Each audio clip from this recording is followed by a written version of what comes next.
All right, today we're going to dive into a story you think you know, but forget everything you remember about dusty textbooks and impossible equations. Because this isn't just the history of math. It's really the history of us. So let's just start with the biggest question, right?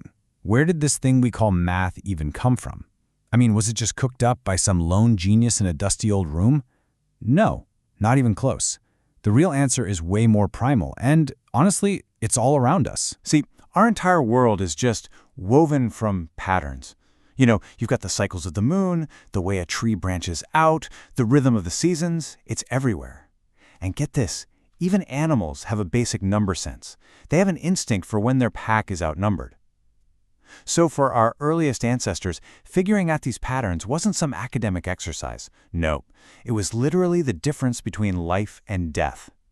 Math wasn't born in a classroom. It was born from the fundamental need to survive. Okay, so let's get into it.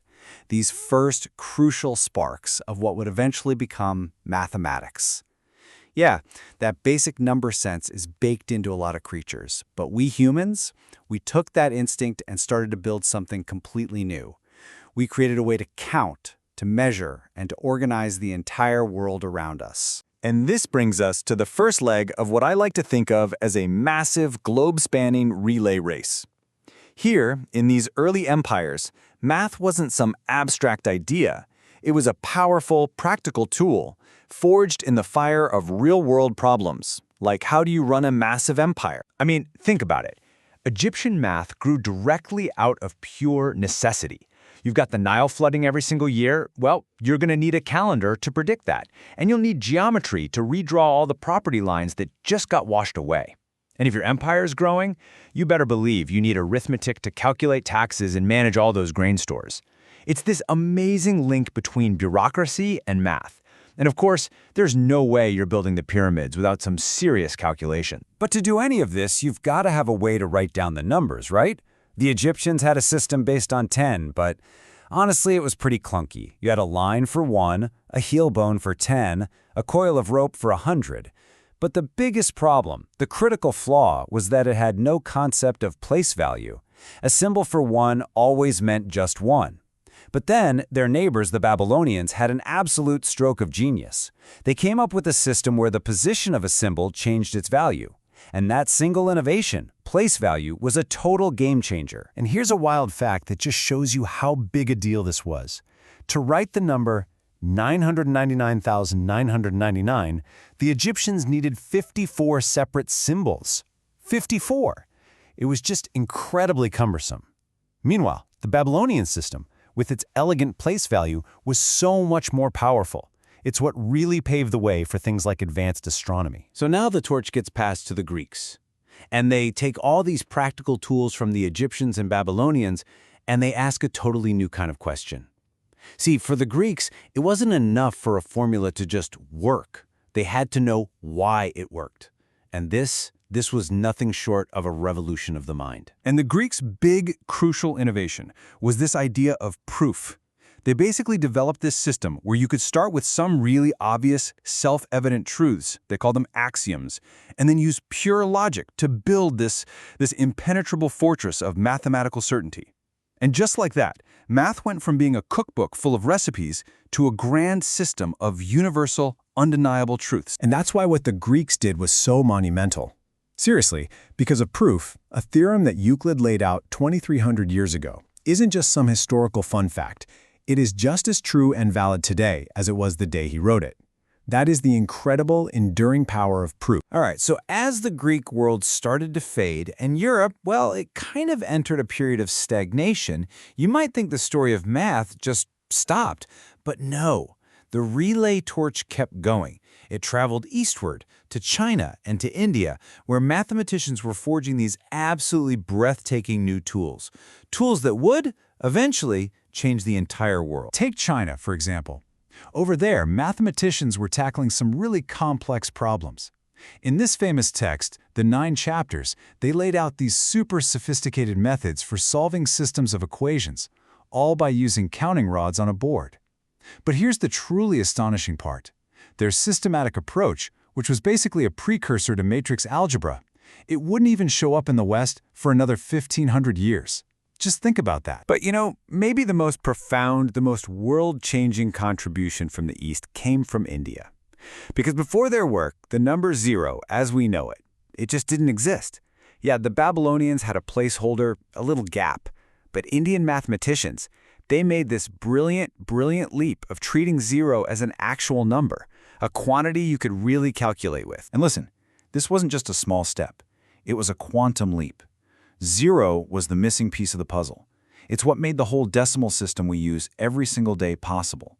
It totally unlocked the door to brand new ideas, like negative numbers, which the Indians cleverly called debts. Then in the 7th century, a mathematician named Brahmagupta actually laid out the rules for how to calculate with 0. And later, another genius, Bhaskara II, took it even further, proposing that if you divide by 0, you get another totally mind-bending concept, infinity. Okay, so let's recap. We've got Greek logic and geometry, and now we've got this incredibly powerful new number system from India. So what's next? Well, the next crucial handoff in our big relay race happens in the Islamic world, which became this amazing hub, the great synthesizer and incubator for all of this incredible knowledge. So if you look at this timeline, you can really see it. You had scholars in places like Baghdad's famous House of Wisdom who were actively hunting down, translating, and studying all the great Greek and Indian texts, basically saving them for the rest of us. But here's the thing. They didn't just preserve this knowledge. They built on top of it. And right at the heart of all this was a brilliant scholar named Al-Khwarizmi. What Al-Khwarizmi did was create a general, abstract language, so you could solve whole classes of problems, not just one at a time. He called his method algebra, which means restoration.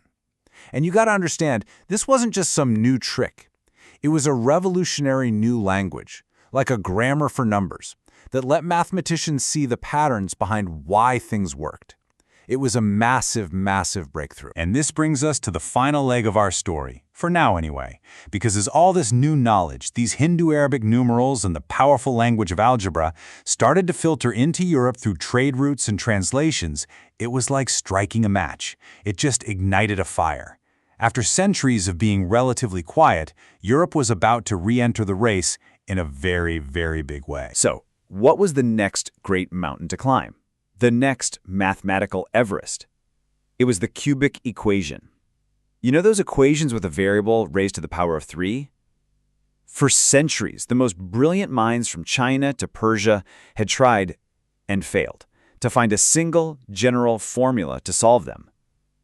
By the time we get to 16th century Italy, cracking this thing had become the ultimate intellectual prize. And then a guy named Tartaglia, a mostly self-taught mathematician whose name actually meant the stammerer, he did it.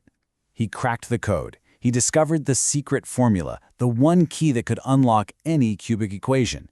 And man, did he guard that secret. He kept it locked up tight. It was his ultimate weapon in these public math duels that were all the rage back then. But of course, there's a twist. Another mathematician, a guy named Girolamo Cardano, was absolutely desperate to get his hands on that solution. He begged Tartaglia to tell him, even swore a sacred oath that he would never, ever publish the secret. Tartaglia, against his better judgment, finally gave in. And what does Cardano do?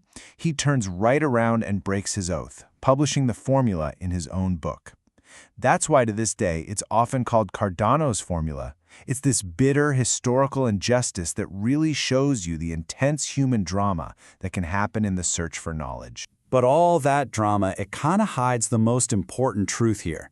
Tartaglia's amazing breakthrough, the first really huge mathematical achievement of the European Renaissance, it was only possible because he was, as the saying goes, standing on the shoulders of giants. He was using the numbers that came from India and the language of algebra that came from the Islamic world. It was a European story, sure, but it was written in the language of the East. And that, right there, is what makes this history so incredibly powerful. The story of math isn't about one group of people or one single place. It's a global relay race of human ingenuity, where each culture grabs the torch and adds its own unique spark of brilliance. We went from solving practical problems on the Nile to discovering the abstract beauty of proof, from inventing the concept of nothing all the way to uncovering the secrets of infinity. It's a story that's still being written, which of course makes you wonder, What's the next great mathematical challenge that we're going to solve?